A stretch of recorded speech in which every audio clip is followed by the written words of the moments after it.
महान राम भक्त और जिन्होंने शासन की कार्य पद्धति को कैसे संचालित होना है, ऐसे हम सबके नेता रहे स्वर्गीय कल्याण सिंह जी की विरासत को पूरी तेजस्विता के साथ आगे बढ़ाने वाले लोकप्रिय सांसद माननीय श्री राजवीर सिंह राजू भैया जी, माननीय सांसद श्री मुकेश राजपूत जी, पिछड़ा वर्ग मोर्चा के प्रदेश के अध्यक्ष श्री नरेंद्र कश्यप जी, माननीय विधायक श्री विपिन वर्मा डेविड जी, श्रीमती बिमलेश वर्मा जी, आज के इस कार्यक्रम में उपस्थित सभी माननीय विधायकगण, लोधी समाज से जुड़े हुए सभी उपस्थित भाइयों बहनों, आप सभी लोग प्रदेश की राजधानी लखनऊ में आए हैं। मैं आप सबका हृदय से अभिनंदन करता हूं, स्वागत करता हूं।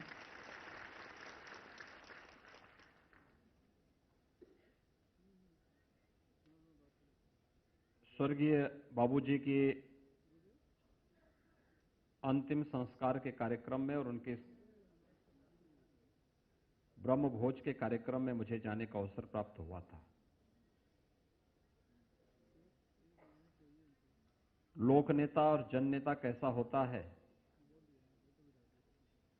यह उदाहरण देखना है तो स्वर्गीय बाबूजी के साथ उमड़ा हुआ जन सैलाब इस बात का उदाहरण रहा है।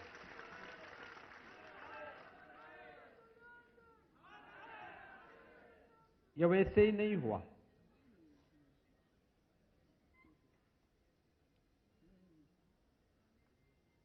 स्वर्गीय बाबूजी का पूरा जीवन देश और धर्म के लिए समर्पित था। यह सच है कि लोधी राजपूत परंपरा में परिवार में वे जन्म लिए, पले बढ़े, शिक्षा दीक्षा ली, लेकिन सार्वजनिक जीवन के लिए उन्होंने अपना पूरा जीवन देश और धर्म के लिए समर्पित किया। और इसी से अंदाजा लगाया जा सकता है कि यह समाज अपने लिए नहीं, देश और धर्म के लिए मरने मारने वाला है, जीने वाला है। वीरांगना अवंतीबाई लोधी जी का चर्चा भी होती है और ये मेरा सौभाग्य है, कल प्रधानमंत्री जी ने एक मेडिकल कॉलेज का 9 मेडिकल कॉलेजेस का उद्घाटन किया, उसमें से एक मेडिकल कॉलेज वीरांगना अवंतीबाई लोधी जी के नाम पर भी है। ये हमारी सरकार ने राजू भैया के कहने पर और संदीप सिंह जी के कहने पर स्थापित किया।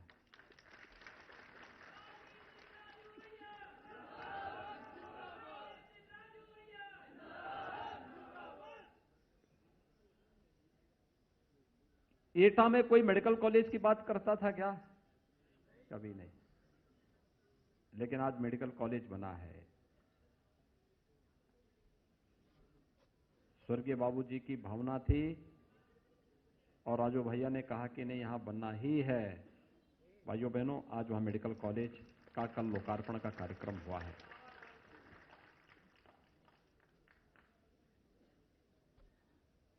हम लोगों को प्रदेश में 3 महिला पीएसी बटालियन की स्थापना करनी थी।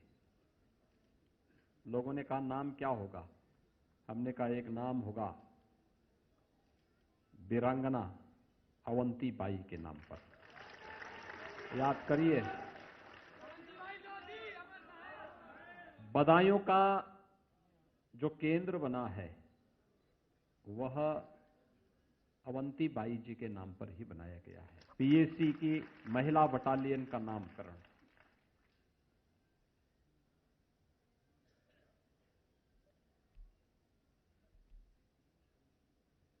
जब स्वर्गीय बाबूजी के नाम पर किसी भवन के नामकरण की बात आई तो मैंने राजू भैया से कहा, मैंने कहा आपका काम नहीं भाई, ये हमारा काम है। क्योंकि कल्याण सिंह जी ने अपने परिवार के लिए नहीं जिए थे, इस देश के लिए और धर्म के लिए उन्होंने जीवन जिया था। और इसीलिए हमारा अत्याधुनिक कैंसर अस्पताल लगभग 1200 करोड़ रुपए की लागत से बनकर के तैयार हुआ। हमने कहा इसका नाम स्वर्गीय कल्याण सिंह कैंसर संस्थान होगा। उत्तर प्रदेश का सबसे बड़ा संस्थान है वो, सबसे बड़ा संस्थान है। अत्याधुनिक सुविधाओं से युक्त है और बहुत शीघ्र वहां पर स्वर्गीय कल्याण सिंह जी की एक भव्य प्रतिमा का स्थापना का कार्यक्रम भी होने जा रहा है। ऐसे ही अभी हम कुछ ही दिनों में मैं बुलंदशहर आने वाला हूं, वहां के मेडिकल कॉलेज का नामकरण भी हम लोगों ने स्वर्गीय कल्याण सिंह जी के ही नाम पर कर दिया है। अत्याधुनिक मेडिकल कॉलेज बनेगा। भाइयों बहनों, देश और धर्म के लिए जीने वाले, अपना जीवन समर्पित करने वालों के प्रति समाज सदैव इसी कृतज्ञ भाव के साथ नमन होता है, अपनी श्रद्धांजलि अर्पित करता है। और स्वर्गीय बाबूजी के प्रति समाज का, सरकार का यही श्रद्धांजलि है। आज आप सब यहां पर आए हैं। हमारे प्रदेश अध्यक्ष जी ने कुछ बातें आपके सामने कही। मैं अपने विधायक श्री कैलाश राजपूत जी की भावनाओं को भी समझ रहा था। भाइयों बहनों, दलीय सीमाओं से ऊपर उठ करके लोग काम करते हैं, लेकिन जब कोई आपराधिक मानसिकता के साथ कार्य करता है तो उसी संकीर्णता के दायरे में रह करके सामाजिक ताने बाने को छिन्न भिन्न करने का कार्य करते हैं, जैसे 2017 के पहले प्रदेश में देखने को मिलता था। इन लोगों के लिए समाज मायने नहीं रखता, देश मायने नहीं रखता। ये देश की कीमत पर राजनीति करते हैं। ये लोग सामाजिक ताने बाने को छिन्न भिन्न करते हैं और जब पर्व और त्योहार आता है तब दंगाइयों को प्रोत्साहित करके कर्फ्यू लगाते हैं। यही तो होता था 2017 के पहले प्रदेश में। तब हर तबका परेशान था। क्या नौजवान, क्या किसान, क्या बहन बेटियां, क्या समाज का प्रबुद्ध जन, व्यापारी हो या कोई भी समाज का व्यक्ति हो, हर एक व्यक्ति तबाह होता था, परेशान होता था। 2017 में हम लोगों को जो व्यवस्था मिली, प्रदेश की एक जर्जर व्यवस्था मिली, बिगड़ा हुआ प्रदेश मिला। लोग कहते थे कैसे होगा। हम कहते थे प्रधानमंत्री के रूप में मोदी जी हैं, उनका मार्गदर्शन है, और जिस प्रदेश में शासन की एक नजीर के रूप में स्वर्गीय बाबूजी ने जो भी व्यवस्था बनाई है, उत्तर प्रदेश उसी तर्ज पर आगे बढ़ेगा। और भाइयों बहनों, पिछले 4.5 वर्ष के अंदर परिवर्तन प्रदेश के अंदर हर एक क्षेत्र में देखने को मिला होगा, हर एक क्षेत्र में देखने को मिला है। आखिर ये सुविधाएं पहले भी लोगों को मिल सकती थी, गरीबों को मिल सकती थी। और किसी भी पार्टी का, किसी भी संस्था का कसौटी की जांच करनी हो तो सबसे महत्वपूर्ण माध्यम होता है जब संकट आए तब देखें। और इस सदी के सबसे बड़े संकट से वर्तमान में भी हम लोग जूझ रहे हैं, पूरा देश, पूरी दुनिया जूझ रही, कोरोना महामारी से। कोरोना महामारी के दौरान आप सबने देखा होगा, या तो केंद्र सरकार और प्रदेश सरकार कार्य कर रही थी, या भारतीय जनता पार्टी और राष्ट्रीय स्वयंसेवक संघ का स्वयंसेवक कार्य कर रहा था। बाकी अन्य दलों के लोग सो रहे थे, होम क्वारंटीन में थे, आइसोलेशन में थे। जब आपके संकट के समय, समाज के संकट के समय ये लोग आइसोलेशन में थे, तो चुनाव में भी इन्हें आइसोलेशन में भेजने की तैयारी होनी चाहिए। ये सामाजिक सम्मेलन इसी बात को लेकर के किए जा रहे हैं। आपने देखा होगा मैं तो कोरोना के समय भी अलीगढ़ गया था। अलीगढ़ विश्वविद्यालय में भी मैंने बैठक की, अन्य संस्थाओं में भी बैठक की, अलग अलग जगहों का निरीक्षण किया। हमारे जितने भी माननीय सांसद विधायकगण, नीचे भी जितने हमारे विधायकगण हैं, सभी लोग जगह जगह जा रहे थे। रोशन लाल जी का तो रोज ही फोन आ जाता था मेरे पास, रोज फोन करते थे, कभी किसानों की समस्या को लेकर के, कभी क्रय को लेकर के, कभी किसी अन्य चीज को लेकर के। मैं इनसे कहता था कि अरे पहले कोरोना से बचाओगे कि कोरोना से बच जाएगा, कोई दिक्कत नहीं, लेकिन अब किसानों का क्रय भी होना चाहिए। यानी एक तड़प है समाज के लिए, तब ये चीजें होती हैं। भाइयों बहनों, क्या इस प्रदेश के अंदर कांग्रेस को, सपा को और बसपा को शासन करने का अवसर नहीं मिला था क्या? और क्या उनकी जिम्मेदारी इस प्रदेश के प्रति नहीं थी? और एक दिल्ली वाले हैं, वे तो दिल्ली से यूपी बिहार वालों को ही भगा दिए थे। आज कह रहे हैं हम ये फ्री देंगे, वो फ्री देंगे। अरे जब अवसर मिला था, जब लॉकडाउन लगा था, सबसे पहले उत्तर प्रदेश के वासियों को, उत्तर प्रदेश के नागरिकों को इन्होंने दिल्ली से भगाने का काम किया था। और भाइयों बहनों, इनको बताने की आवश्यकता है कि दिल्ली संभाल नहीं पाए, एक छोटी सी दिल्ली संभाल नहीं पाए, यूपी और बिहार के लोगों को दिल्ली से भगा दिए। और जब उत्तर प्रदेश विधानसभा का चुनाव आ रहा है तो उत्तर प्रदेश नजर आ रहा है। पहले भगवान राम को गाली देते थे, लेकिन आज जब लगता है कि अब राम के बगैर नैया पार होने वाली नहीं है, तब अयोध्या में राम जन्मभूमि में दर्शन करने भी आ रहे हैं। अच्छी बात है, राम के महत्व को, राम के अस्तित्व को कम से कम इन्होंने स्वीकार तो किया। अन्यथा विपक्षी दलों का कोई नेता ऐसा नहीं जिन लोगों ने 6 दिसंबर 1992 को स्वर्गीय बाबूजी को कोसा न हो, कटघरे में न खड़ा किया हो, और पूरी मजबूती के साथ उस समय भी खड़े रहे बाबूजी। उन्होंने कहा था कि कोई जिम्मेदारी फिक्स होती है तो कल्याण सिंह के ऊपर होनी चाहिए, कल्याण सिंह इस जिम्मेदारी को लेने को तैयार है। यह है दमदार बात। और इसलिए भाइयों बहनों, आज मैं आपसे यही कहने के लिए आया हूं, पूछिए एक बार विपक्षी नेताओं को, प्रदेश के अंदर सर्वाधिक समय तक शासन किया है कांग्रेस ने। अगर प्रदेश में बदहाली है, अव्यवस्था थी, अराजकता थी, गरीबी थी, इसके जिम्मेदार ये लोग हैं। सबसे अधिक समय तक कांग्रेस को शासन करने का अवसर प्राप्त हुआ। उसके बाद समाजवादी पार्टी और फिर बहुजन समाजवादी पार्टी। इन लोगों से पूछा जाना चाहिए कि आखिर उस कालखंड में इन्होंने अगर प्रदेश के हितों के लिए कुछ किया होता, अलीगढ़ के तालों के लिए, हापुड़ के पापड़ के लिए, रामपुर के चाकू के लिए, बरेली के चूड़ी के लिए इन्होंने कुछ किया होता, तो भाइयों बहनों, प्रदेश का नौजवान पलायन करने के लिए मजबूर नहीं होता।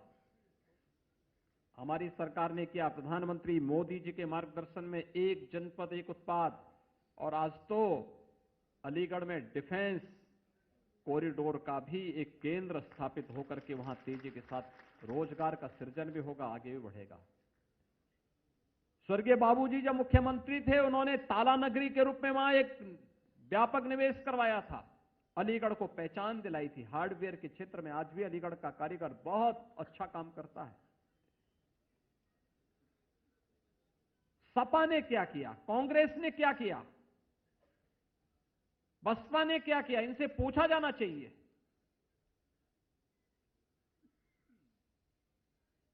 एक एक जनपद की उत्पाद को आज प्रमोट करने का कार्य हो रहा है। वहां हाथरस की हींग हो, मेरठ के स्पोर्ट्स आइटम हो, फिरोजाबाद का ग्लास का उद्योग हो, मुरादाबाद का ब्रास की आइटम हो, अमरोहा का तबला हो, यानी अलग अलग जनपद को उसको उसकी पहचान के साथ जोड़ने का कार्य हो रहा है। लाखों नौजवान रोजगार से इससे जुड़ रहे हैं, लाखों नौजवान इस प्रक्रिया के साथ जुड़ रहे हैं। विकास एक नई ऊंचाइयों तक आगे बढ़ता हुआ दिखाई दे रहा है और इसीलिए यह कार्य पहले भी हो सकता था। विश्वकर्मा श्रम सम्मान में आपने देखा होगा, विश्वकर्मा श्रम सम्मान में परंपरागत हस्तशिल्पी और कारीगरों को, वह लोहार है, राजमिस्त्री है, कारपेंटर है, स्वर्णकार है, हलवाई है, मोची है, धोबी है, यानी ये गांव में निवास करने वाला जो गांधी जी के ग्राम स्वराज की परिकल्पना को साकार करता है, इन सब के निश्चित प्रशिक्षण के दौरान निश्चित मानदेय, फिर इन्हें बैंकों के साथ जोड़ना, फिर इनको जोड़ने के साथ इनकी आजीविका को बढ़ाना, इनके स्वावलंबन के पथ पर अग्रसर करना। माटी कला बोर्ड के माध्यम से आपने देखा होगा गांव गांव में मिट्टी के दिया मूर्तियां मिल रही हैं। ये काम चीन क्यों हमें देगा? हमारा कारीगरी ये काम करेगा, हम उसको कला देंगे, हम उसको तकनीक देंगे, हम उसको डिजाइनिंग देंगे और हम उसको आगे बढ़ाने का कार्य करेंगे। गांव समृद्ध होगा, पैसा गांव में रहेगा, गांव समृद्ध होगा। यही तो कार्य सरकार ने किया है। कानून व्यवस्था की स्थिति को बेहतर किया गया, तो कानून व्यवस्था की बेहतर स्थिति ने निवेश बढ़ाया, रोजगार दिया। आज हर तबके के नौजवान की नौकरी लग रही है, सरकारी नौकरी लग रही है, यानी जिस क्षेत्र में नौकरी लग रही है। पहले क्यों नहीं लगता था? पहले ये नौकरी को एक परिवार और एक खानदान क्यों अपनी गिरवी मान लेता था? आज तो कोई नहीं कर सकता। आज तो नौकरी पूरी पारदर्शी प्रक्रिया के साथ संपन्न हो रहा है। प्रदेश का नौजवान नौकरी पाएगा, प्रदेश के अंदर अपनी ऊर्जा और अपनी प्रतिभा का लाभ देगा। आज हो रहा है। पहले गरीबों को मकान नहीं मिलते थे, जाति देखी जाती थी, क्षेत्र और मजहब और मत देखा जाता था। आज तो 4.5 वर्ष में 43 लाख से अधिक नौजवान, 43 लाख से अधिक परिवारों को हम मकान दे चुके हैं, एक एक आवास उपलब्ध करा चुके हैं। 2 करोड़ 61 लाख से अधिक लोगों, परिवारों को एक एक शौचालय उपलब्ध करवा चुके हैं। हर ग्राम पंचायत में सामुदायिक शौचालय भी बन रहा है। उस शौचालय की देखभाल करने के लिए गांव की किसी एक महिला को जिम्मेदारी भी दी जा रही है। हर महीने 9,000 रुपए उस महिला को उपलब्ध करवाया जा रहा है। बिजली, निःशुल्क कनेक्शन और इंफ्रास्ट्रक्चर को आगे वहां तक बढ़ाने की व्यवस्था हो, या फिर 5 लाख रुपए का आयुष्मान भारत का कार्ड। कोरोना कालखंड में हर गरीब को फ्री में राशन, यह पहले भी दिया जा सकता था। पहले सोच नहीं थी। पहले की सोच केवल अपने व्यक्तिगत परिवार तक सीमित थी, एक खानदान तक सीमित थी। लेकिन आज पूरे प्रदेश को ही परिवार मान करके कार्य किया जा रहा है। पूरे देश को परिवार मान करके प्रधानमंत्री जी मार्गदर्शन भी देते हैं, नेतृत्व भी देते हैं और पूरे देश को परिवार मान करके शासन की योजनाओं का लाभ दिया जा रहा है। यही अंतर है और उस अंतर को एक एक नागरिक तक बताना की आवश्यकता है। पहले होड़ लगती थी।